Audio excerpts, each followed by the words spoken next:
saying that Crackdown goes back to 2 hours immediately.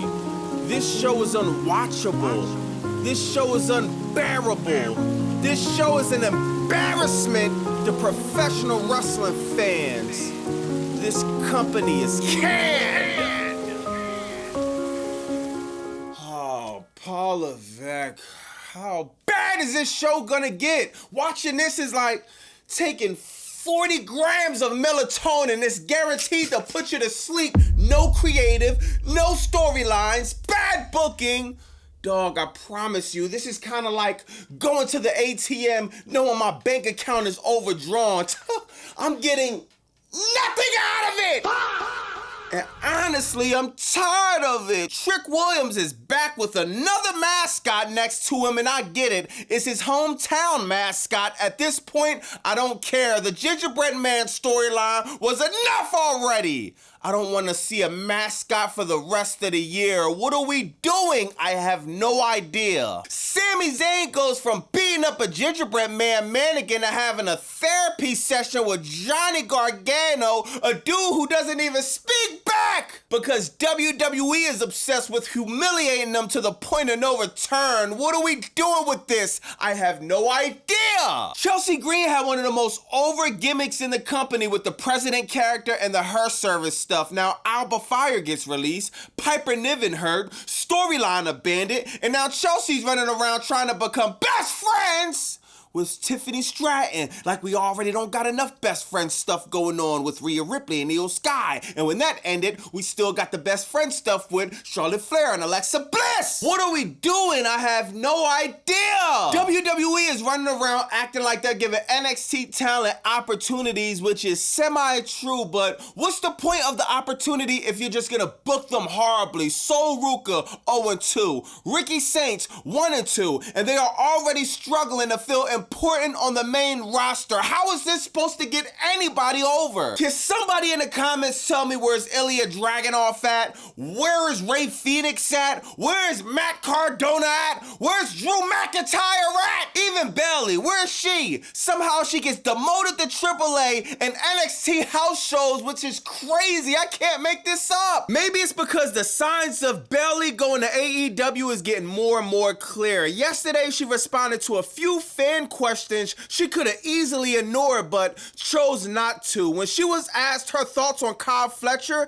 she said she's a huge fan of his, love his work and intensity. When she was asked the non-WWE dream opponent out of all the promotions and anyone she could have said, she chose Chris Statlander, which is very telling. I'm sure Bayley is sick of how she's being booked by the Fed, the shenanigans with TKO, and constantly not being put in the best light. Since TKO bought WWE, they've been releasing more and more wrestlers. And if they don't release you, they put you in a position where you don't even want to re-sign. Go ask the New Day. WWE roster right now is looking like some of these wrestlers' wallet after they took the 50% pay cut. Oh, why you say that, Bobby Monsoon?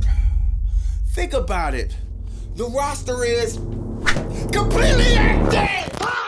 TKO released so much of their talent that there's nothing left backstage but a bunch of ghosts!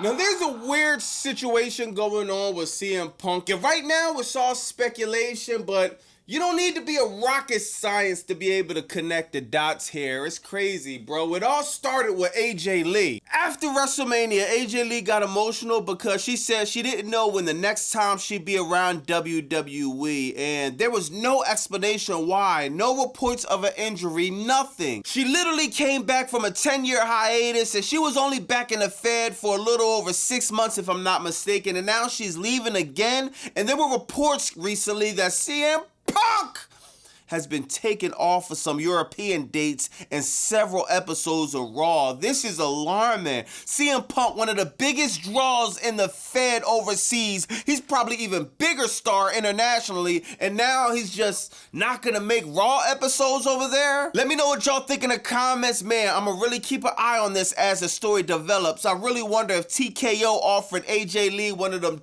disrespectful contracts. Ever since Punk came back, he been trying to be the nice guy, trying to be Triple H's best friend, trying to keep the peace. But after all the weird shenanigans TKO been doing with his peers, I wouldn't be shocked if Punk finally got fed up. Now it's becoming a problem. Now Punk could be disappearing all because of that. Let me know what y'all think though. Man, this is crazy. CM Punk been on his best behavior since he came back to the WWE. He's been doing so much kissing up to his bosses that I heard he spent half his check on chapstick.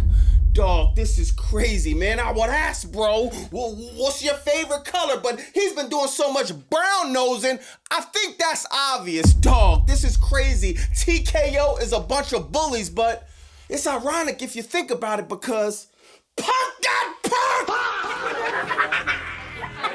So the Swerve Strickland saga continues, man. He hasn't been on Dynamite. He hasn't been on Collision. So what does he do? He shows up to Ring of Honor and attacks Bandito after a hard-fought match. What a stand-up guy this is, man. Cameras done caught up with him after it, and they asked him what his problem was, and this was his response. Any comment on what you did to Bandito tonight? Man, that was disgusting, Swerve. Was that necessary?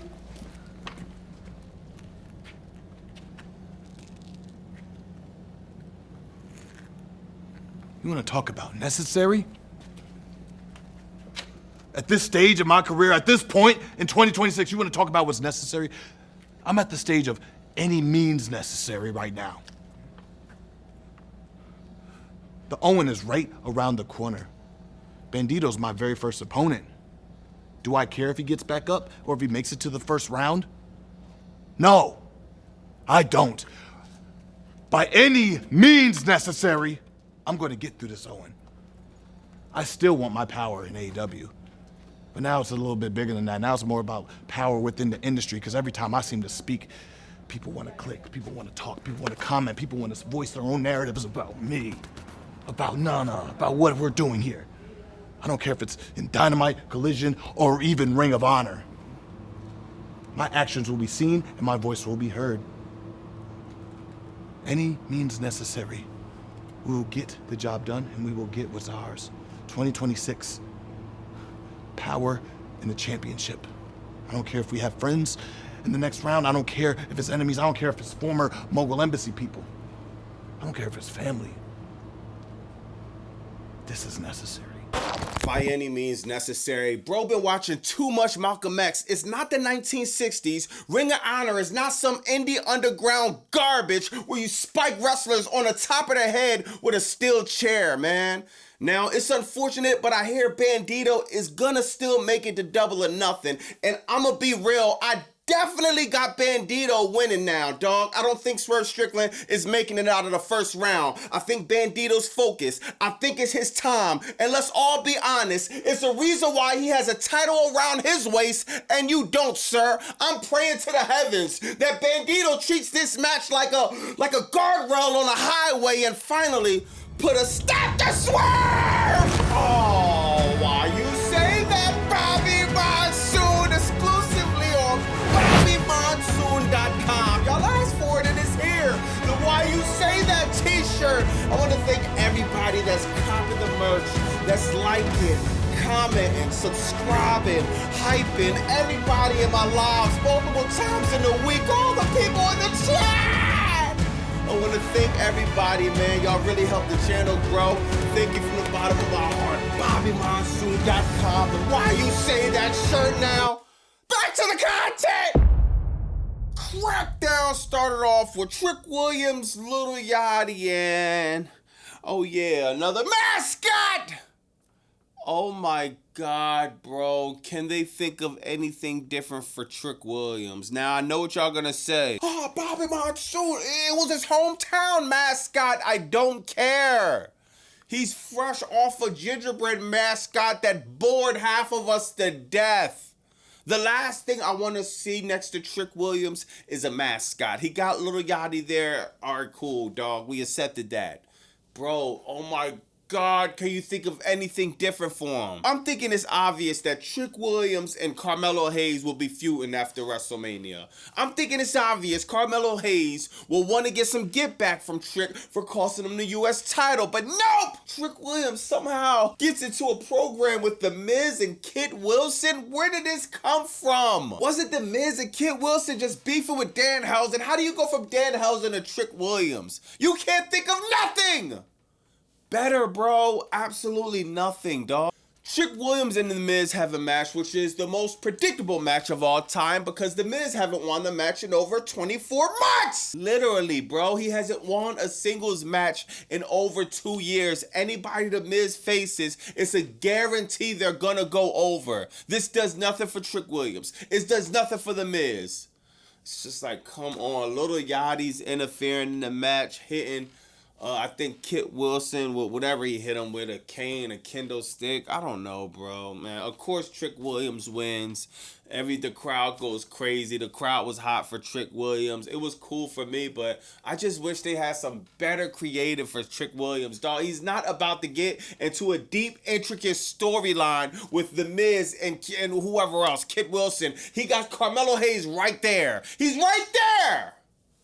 You got layers and layers of storyline that you could tell up until SummerSlam. Why are we wasting TV time on this? Next, you got Brie Bella and Paige winning, successfully defending their tag team titles against Kiana James and Julia. Oh, man. The downfall of Julia should really be studied, dog. Julia in NXT, bro, her upside, her ceiling, it was non-existent, dog. We thought Julia would get to the main roster and really shake up the whole women's division. Julia got to the main roster and have done absolutely nothing. Now she's stuck in a stupid women's tag team match with Brie Bella and Paige, the most awkward women's tag team that I've seen in a very long time, dog. None of this makes sense. None of this compelling, dog. Literally the first hour of Crackdown was absolute filler. Just imagine you're watching a show and literally you getting 60 minutes of straight filler, dog.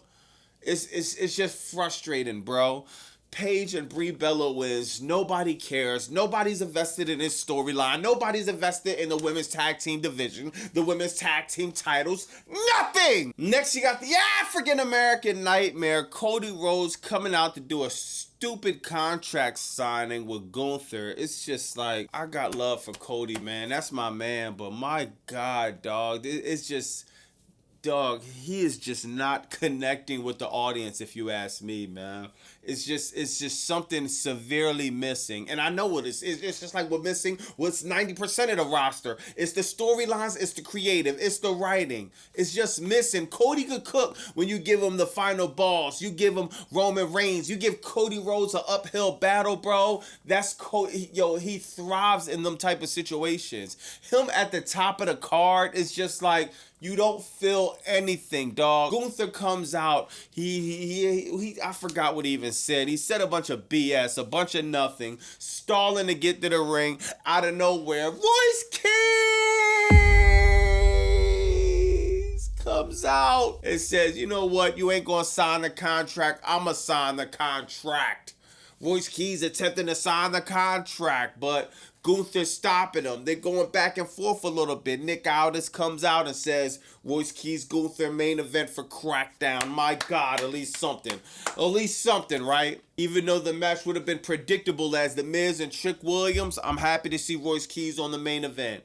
I'm happy to see Royce Keys in a match with Gunther. I'm happy to see Royce Keys out of catering, out of setting up the ring and the production lights, and actually into some storylines. So shout out to bro. I don't got no faith in WWE. So just hopefully Royce Keys could take whatever creative they give him and make the best out of it. That's what he done tonight. That's all you gotta ask, bro. Also to mention, Royce Keys and Cody Rhodes had a quick stare down I like this, man. There's some storyline. There's some back history here. Like what I just said, we need to see Cody Rhodes in an uphill battle. Cody Rhodes versus somebody dominant like Royce Keys, dog. That's an uphill battle for him, bro. I'll be booking Royce Keys to causing Cody Rhodes terror all through the night, man. Every single week, bro. And I think Cody Rhodes could thrive in a storyline like that. We'll see what direction they go with it, though. Next, you got Carmelo Hayes back in a match, not with Trick Williams, but with Ricky Saints. It was a cool match, I guess, man. Melo is always good in the ring. Ricky Saints is solid.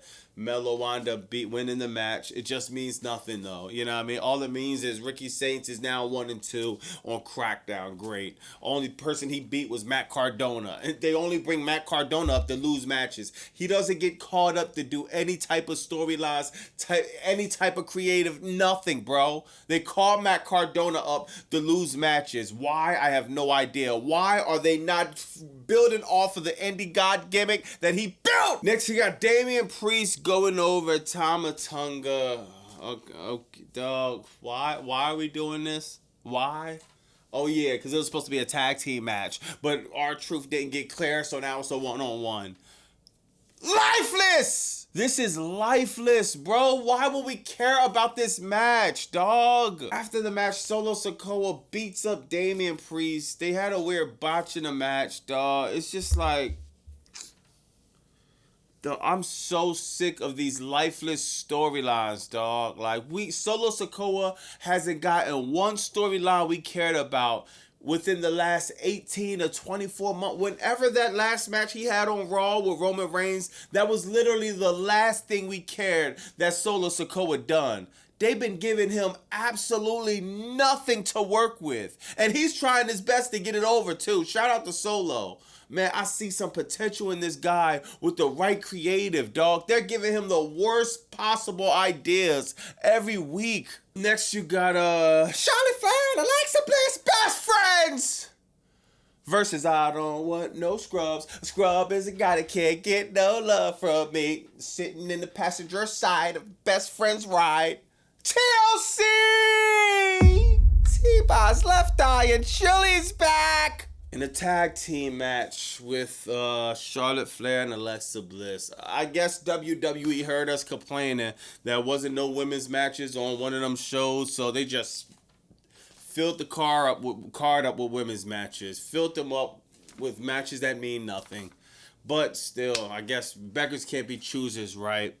You got a tag team match between these four that means absolutely nothing. Of course, Charlotte Flair and Alexa Bliss takes the win because WWE isn't going to put B-Fab or Michin over. God forbid you have them get some momentum to actually build them up as heels. God forbid, right?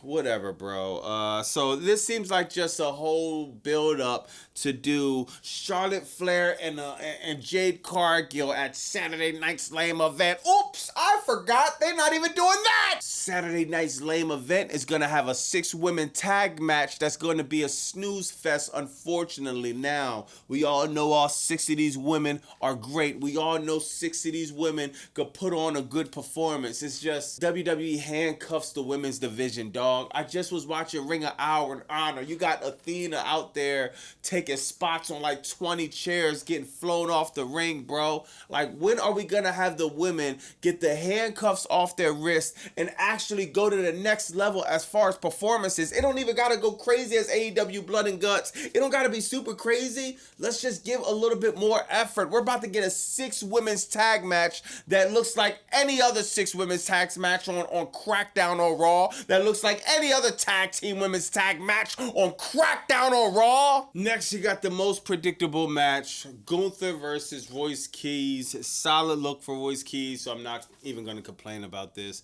This was the only thing I could take from Crackdown, and it just feels something about it, man. Seeing my man Royce Keys go from main event pre-show, us being scared that he was ever going to get on the main roster because they had him in catering for so long. Now he comes out main event and Crackdown against a formidable opponent like Gunther for the #1 contender shot of the WWE title. Then do a stare down with Cody Rhodes. I'm not complaining. I'm not complaining about Royce Keys. Of course, Gunther was gonna win though. Solo Sikoa comes out, tries to help Royce Keys. He declines the help, throws a chair at Solo Sikoa's face, and he gets beat by a power bomb. Cody Rhodes comes out. Whoa! He comes out, attacks Gunther, beats Gunther up. Crackdown ends with Cody Rhodes doing his stupid little flying wing thing, and man, yo, I ain't gonna lie, y'all.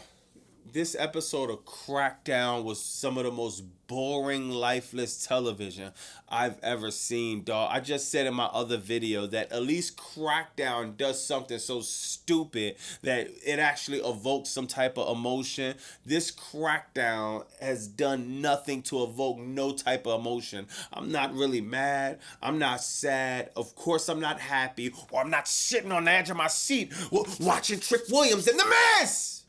This was just like Raw. The only thing you can compare this to is the other show WWE does, which is boring to death as well. Let me know in the comments what you think about this, dog. It's bad, man. Let me know what you think about CM Punk and him being took off of Raw episodes internationally, where smoke is fire. What's up with that, Paul Levesque? Let me know what you think about Crackdown and Saturday night's lame event, a waste of 2 hours next Saturday, unfortunately. Let me know what y'all think about that, man. It's Bobby Monsoon. 215, like, comment, subscribe. Bah!